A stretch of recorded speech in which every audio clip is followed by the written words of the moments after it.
नमस्कार दोस्तों, स्वागत है आपका रामानुज मैथ्स क्लासेस के ऑनलाइन चैनल पर।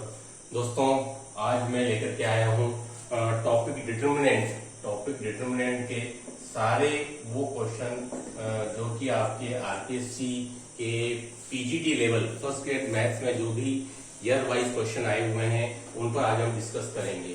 2018, 2016, 2014 और 2011। उसके बाद फिर हम सेकंड ग्रेड वाले लेंगे क्वेश्चन। उसके बाद आरएस प्री और आईएस प्री के क्वेश्चन सारे डिस्कस करेंगे टॉपिक वाइज। दोस्तों, कल ही मैंने बता दिया था कि टॉपिक डिटरमिनेंट, मैट्रिक्स और डिटरमिनेंट पे आज हम जाने वाले हैं डिटरमिनेंट के मोस्ट टाइप के क्वेश्चंस जो कि पिछले आरपीएससी के पीजीटी और टीईटी में पूछे जा चुके हैं। दोस्तों, एकमात्र हमारा चैनल है जो कंप्लीटली डेडिकेटेड है आरपीएससी एस्पिरेंट्स के लिए, रामानुज मैथ्स क्लासेस। आप हमारे चैनल को काफी देख रहे हैं, आपका प्यार मिल रहा है, तो do like share subscribe our channel. Video को लास्ट तक देखिए।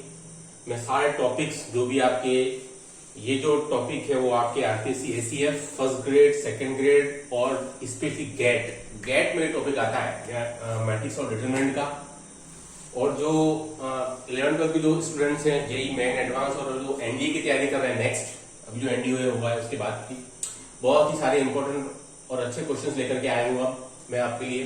चलिए शुरू करते हैं आज का वीडियो। पहला क्वेश्चन लिया है मैंने, डिटरमिनेंट x25, 3x35 और x=0 के दो अपूर्णांक दैट इज नॉन इंटीग्रल मूलों का गुणनफल है। दोस्तों, ये आपके आरपीएससी 2018 फर्स्ट ग्रेड का क्वेश्चन है, आरपीएससी 2018 पीजीटी। ठीक है, डिटरमिनेंट टॉपिक एसीएफ की बात करूं, टोटल 8 to 9 क्वेश्चन आएंगे मैट्रिक्स और डिटरमिनेंट से। अभी तक देखने में आया दोस्तों डिटरमिनेंट क्वेश्चन कम आते हैं, मैट्रिक्स क्वेश्चन ज्यादा आते हैं। चलिए क्वेश्चन नंबर इसकी डिस्कस करते हैं। तो हम ज्यादा कुछ नहीं करके इसमें कोई भी संख्या नहीं लगाता हूं, सीधा इसको ओपन कर देता हूं। फर्स्ट रो के करस्पॉन्डिंग मैं इसको ओपन कर देता हूं दोस्तों। तो देखिए मुझे इसमें क्या मिलता है, x² माइनस का 12 माइनस का 2, आपको पता ही है, इसकी तो मैं ज्यादा डिस्कस कुछ कर नहीं रहा हूं। 3x माइनस 15 प्लस का 5, 12 माइनस 5x इक्वल टू 0। ठीक है, इसको आप सोल्व कर लीजिए। ये अच्छा क्वेश्चन है। x³ minus 43x plus 90 equal to 0। ठीक है, अब दोस्तों यहां तक पहुंच गए हम। अब आपको थोड़ा सा क्लेवरली सोचना पड़ेगा कि चूंकि हमको एक क्वाड्रेटिक एक क्यूबिक इक्वेशन मिला है, इसका उसके 3 रूट्स होंगे। इसने कहा है कि 2 मूलों का गुणनफल पूछा है उसने, ऑप्शन ABCD दिए हुए हैं। ठीक है, तो इसको मैं इस टाइप से लिख दूं एक बार। आपने थ्योरी ऑफ इक्वेशन पढ़ाई है, थोड़ा उसका यूज करेंगे। इसको आप सिंथेटिक डिवीजन मेथड से भी निकाल सकते हैं, बट मैं उतना नहीं जा करके अपने थोड़ी शॉर्ट ट्रिक काम में लेंगे इस क्वेश्चन के लिए।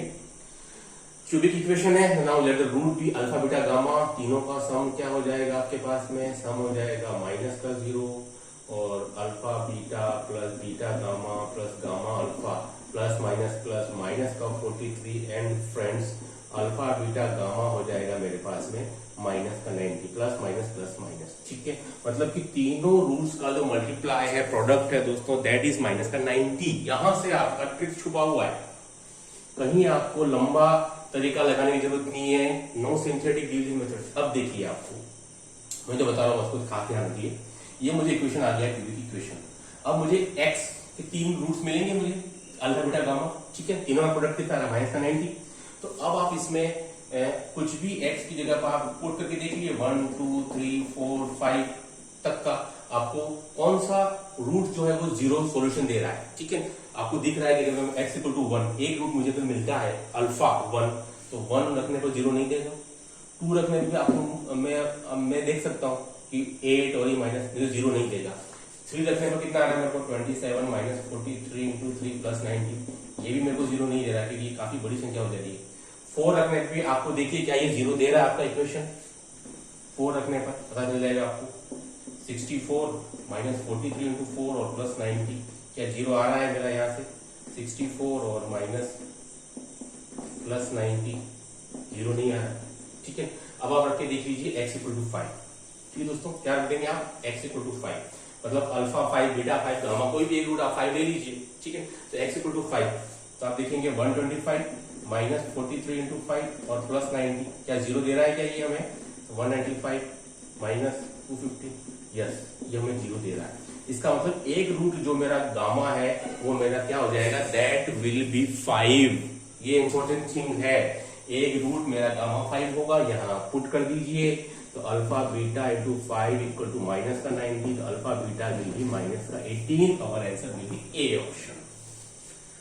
ठीक है, थोड़ा सा आपने ट्रिक लगाया, कोई लंबी आपको तरीका नहीं देखना है। मैंने गामा इक्वल टू 5, मैंने इसमें ऐसे रैंडमली वैल्यूज पुट करता गया, नॉन इंटीग्रल दिए हुए हैं इसलिए मुझे रेशो वाले टर्म्स लेने नहीं। 1 2 3 4 5 देख लीजिए, आप ओरली चेक कर सकते हैं 1 2 3 तक, तो 4 और 5 रखना है। मुझे एक रूट गामा 5 मिला, यहाँ मैंने पुट कर दिया, दो रूट्स का multiply minus 18।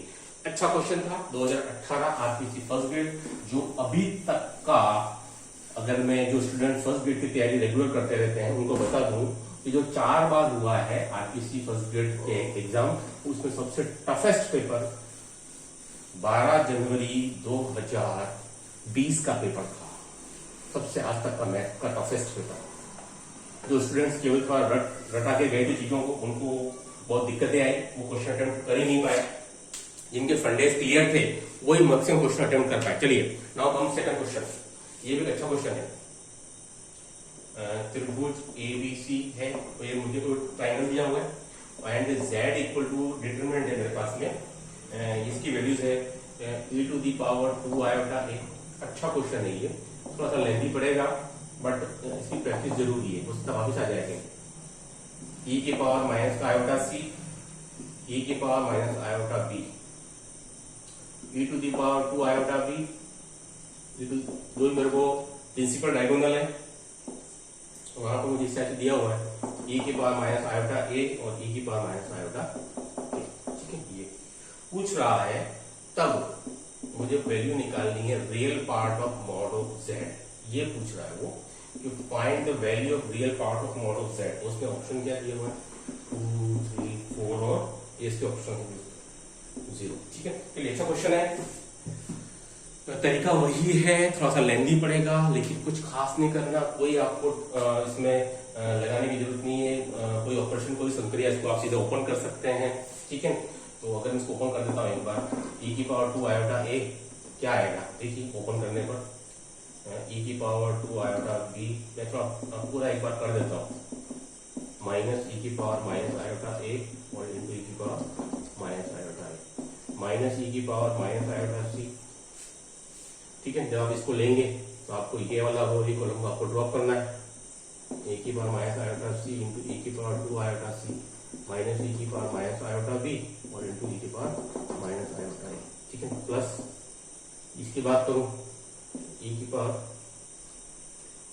Minus iota b, इसको मैं बाहर लिख दूंगा, अंदर क्या आएगा मेरा e की power minus iota a into e की पावर माइनस आयोटा c और माइनस e की पावर माइनस आयोटा b और इंटू e की पावर 2 आयोटा, ठीक है दोस्तों। ये मेरे पास में यहाँ से आ जाएगा। अब आपको सिर्फ खास काम क्या करना है, इसको अंदर इंट्रोड्यूस कराना है एक बार। e की पावर 2 आयोटा को मैं कॉमन डायरेक्ट लिख देता हूँ, है ना, ये डायरेक्ट इंट्रोड्यूस कर दिया मैंने। और यहाँ मुझे क्या मिलेगा? e की पावर माइनस 2 आयोटा है, ये e की पावर 2 आयोटा है, तो क्या आएगा? e की पावर 0, ठीक है। यहाँ मुझे क्या मिलेगा? e की power minus 2 iota c plus 2 iota c, e की power 0 minus minus plus e की पावर मुझे क्या मिल रहा है यहाँ से? माइनस आयोटा में कॉमन फाइंड आउट कर लूंगा, a plus B plus C plus e की पावर यहाँ से भी iota a plus B plus C, और दोस्तों यहाँ से क्या मिलेगा? प्लस माइनस माइनस और e की power minus iota B plus iota B e की पावर 0, मतलब मुझे एक और एक, तीन तो मेरे को मिल जाएंगे न्यूमरल वैल्यू, ठीक है। कितनी मिल जाएंगे मेरे को? 3 मुझे मिलेगी न्यूमरल वैल्यूज, और यहाँ से क्या मिलेगा? e की power 2 iota that will be a plus B plus C, यहाँ से मिल जाएगा प्लस e की पावर माइनस का 2 iota a plus B plus C और माइनस का 3, 1 1 और 1, ठीक है। बहुत ही इजी तरीका है आपके पास में सॉल्व करने का। सॉरी, थोड़ा सा e के माइनस 2 आयोटा नहीं आएगा, 2 e की पावर माइनस आयोटा आएगा, बराबर 2 टाइम्स आ रहा है, ठीक है। अब हम क्या करेंगे इसमें दोस्तों, क्योंकि हमको एक ट्राइंगल गिवन है तो उसके सारे इंटीरियर एंगल्स का जो सम होता है दैट विल बी पाई, तो मुझे जहां भी a प्लस बी प्लस सी दिया हुआ है आई विल पुट पाई, दोस्तों मुझे मिल जाएगा e की पावर 2 पाई आयोटा प्लस 2 e की power minus pi iota and minus का 3, और यहाँ से आप इससे परिचित हैं e की पावर आयोटा थीटा होता है cos theta plus iota sine theta. इसके अकॉर्डिंग दोस्तों इसको खोल दूंगा तो देखिए मुझे क्या क्या वैल्यूज यहाँ से मिल पाएंगी।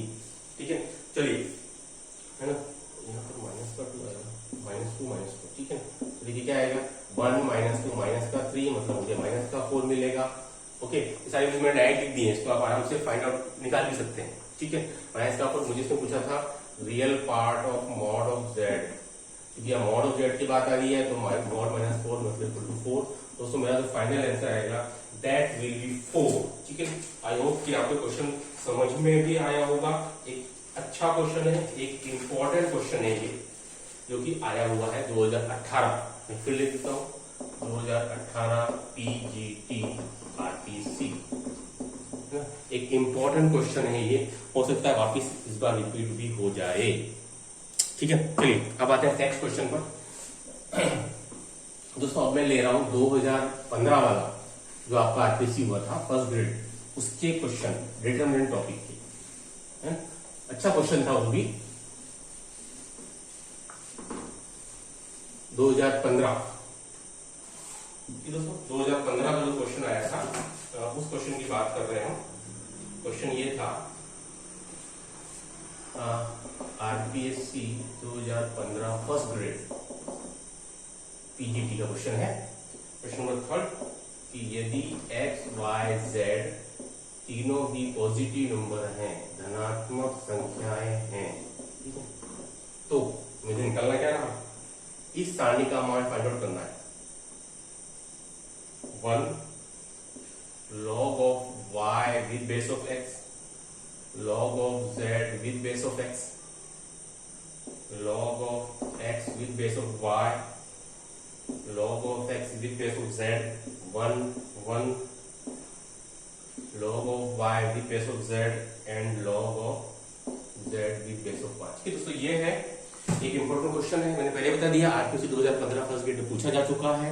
ठीक है, इजी क्वेश्चन था, थोड़ा सा आपको ध्यान रखना पड़ेगा कि 1, ठीक है, log y with base of x को दोस्तों मैं क्या लिख सकता हूं, I can write it in the form log of y divided by log of x, इस टाइप से इसको मैं लिख सकता हूं। और इसी वजह से आपने हमेशा देखा होगा log 10 with base of 10 का वैल्यू 1 आता है, वो इसी वजह से आता है, इसी रूल की वजह से आता है, जो आपने छोटी क्लासेस में अक्सर तो इसको नोटिस किया होगा। log of z इसको मैं क्या लिख दूंगा, log of z divided by log of x, इस टाइप से इसको मैं लिख सकता हूँ। और इसको लिख दूंगा मैं log of x divided by log of y, 1 तो मेरा है ही, log of z divided by log of y, यहाँ पर मैं लिख सकता हूँ log of x divided by log of z, इसको लिख सकता हूँ log of y divided by log of 1। ठीक है, अब देखिए यहाँ थोड़ी सी ट्रिक लगानी है।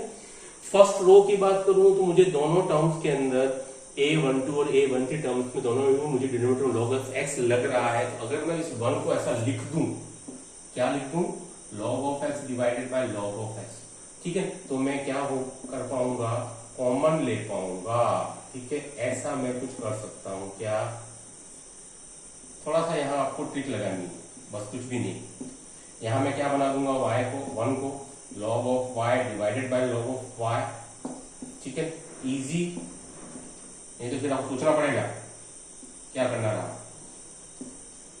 log of y divided by log of z, इस 1 को दोस्तों मैं क्या लिख सकता हूँ, log of z log of z। अब देखिए आपके पास क्या चीज कॉमन आ सकती है, अब आप कॉमन ले सकते हैं, इस टाइप कॉमन ले सकते हैं। मैं यहाँ से इस पूरे में से log of x कॉमन ले सकता हूँ, इस पूरे में से log of y कॉमन ले सकता हूँ, इस पूरे में से मैं log of z को दोस्तों अगर मैं कॉमन ले लेता हूँ तो दोस्तों मुझे ऊपर क्या बचता है, यहाँ से मुझे बचेगा log of x, log of y, log of z, यहाँ से भी क्या बचेगा मेरे को, मैंने इस पूरी रो में से log of y कॉमन लिया, ऊपर क्या बचेगा log of x, log of y, log of z, यहाँ से भी क्या बचेगा इस रो के अंदर log of x, log of y, log। अब आप देख लीजिए सारी रोज और सब जो है आइडेंटिकल हो रहे हैं, तो दोस्तों मुझे इसका आंसर क्या आ जाएगा, माई आंसर विल बी 0। ठीक है, तो दोस्तों ये भी एक अच्छा क्वेश्चन था जो कि आपके 2015 वाले आपके आरपीएससी फर्स्ट ग्रेड के अंदर पूछा गया है। अब आ जाइए नेक्स्ट क्वेश्चन पर। कुछ क्वेश्चन बचेंगे, उनको आगे की वीडियो में हम कर लेंगे। चलिए नेक्स्ट क्वेश्चन आ जाइए। ये जो क्वेश्चन है दोस्तों आपके, अब जो क्वेश्चन बता रहा हूँ आपको आरपीएससी 2012 फर्स्ट ग्रेड का है। हमारा जो चैनल है आपको मैंने पहले ही बता दिया है, डेडिकेटेड टू आरपीएससी एस्पिरेंट्स। जो students RPSC first grade, second grade और एसीएफ की तैयारी कर रहे हैं वो हमारा चैनल रेगुलर देखते रहें। जो आपको कंटेंट दूसरे चैनल पर नहीं मिलेगा वो आपको यहाँ मिलेगा। 2011 बोल सकते हैं क्योंकि 2011 की। चलिए तो ये क्वेश्चन क्या था? हाँ, क्वेश्चन था 2011। अच्छा क्वेश्चन था, ये काफी फेमस आता रहता है कि यदि एक्स वाई जेड असमान है, मतलब तीनों ही आपस में इक्वल नहीं है, नॉन इक्वल है, ठीक है, एक्स वाई जेड असमान है, नॉन इक्वल है, और वो पूछ रहा है कि वैल्यू निकालनी है x y z, x square y square z square और 1 plus x cube 1 plus y cube और 1 plus z cube equal to 0। तो find the value x y z, तीनों का प्रोडक्ट पूछ रहा है, ठीक है। तो हम जानते हैं कि according to property of determinant तीनों को मैं दोनों को अलग अलग कर सकता हूँ, इस टाइप से फटाफट कर सकते हैं अपन। इजी क्वेश्चन है ये, हमारा पहला टाइप रहेगा इसको हल करने का, ठीक है। आप जानते हो कि प्लस में है तो उसको मैं इस टाइप से अलग अलग कर सकता हूँ, कोई दिक्कत नहीं। यहां से मैं पूरे में से एक्स दोनों को मैं एक सा बना दूं, x square 1 y y square 1 z z square 1, इसको मैं क्या लिख सकता हूँ, एक्स पूरे फर्स्ट रो में से कॉमन, सेकंड में से वाई, थर्ड में से जेड, मुझे क्या मिलेगा 1x x square 1 y y square और दोस्तों 1 जेड जेड स्क्वायर, ठीक है। ये मुझे 0 दिया हुआ है, ओके, ठीक है। अब देखिए दोनों मेरे जो डिटरमिनेंट है ये दोनों कैसे आ रहे हैं, दोनों डिटरमिनेंट जो है मेरे आइडेंटिकल है।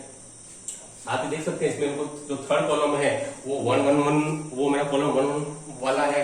तो आप क्या करोगे, यहां से इसको इधर लाओगे तो नेगेटिव आएगा, फिर इसको इधर लाओगे तो फिर वो नेगेटिव से बन जाएगा, पॉजिटिव में बन जाएगा, है ना। तो मैं यहीं पर इसी टर्म को कर देता हूँ। क्या कह रहा हूँ आपको ध्यान से सुनिए, अभी दोनों सेम नहीं है, ये थर्ड कॉलम है, ये फर्स्ट कॉलम है। तो मैं जानता हूँ according to property of determinant जब आप आपस में इंटरचेंज करते हो रो या कॉलम को, तो मैं दोनों कॉलम को इंटरचेंज कर रहा हूँ फर्स्ट टू सेकंड, तो यह नेगेटिव साइन आएगा। एक बार वापिस फिर मैं सेकंड और थर्ड को इंटरचेंज करूंगा तो माइनस माइनस क्या हो जाएगा मेरे को प्लस, ठीक है। तो मैं यहाँ पर डायरेक्ट इस टाइप से इसको चेंज करके लिख सकता हूँ, x y z x square y square z square 1 1 1, तो मेरा कॉमन आ जाएगा यहाँ से, है ना।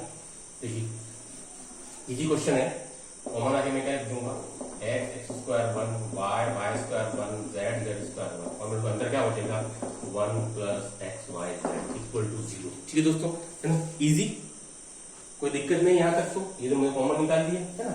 अब आप देख लीजिए क्या कर सकते हैं यहाँ से। अब ये बहुत ही इजी है, इसको आप सॉल्व करते हैं तो आपको पता ही है इंपॉर्टेंट है, एक्स माइनस वाई आता है, वाई माइनस जेड आता है, जेड माइनस एक्स आता है, और यहाँ से मुझे मिलता है ये। जब आप इस फैक्टर को 0 के बराबर रखते हैं तो आपको क्या मिलता है, x equal to y, y equal to z और जेड इक्वल टू एक्स, जो पहले से ही मना कर चुके हैं, तीनों ही अनइक्वल है।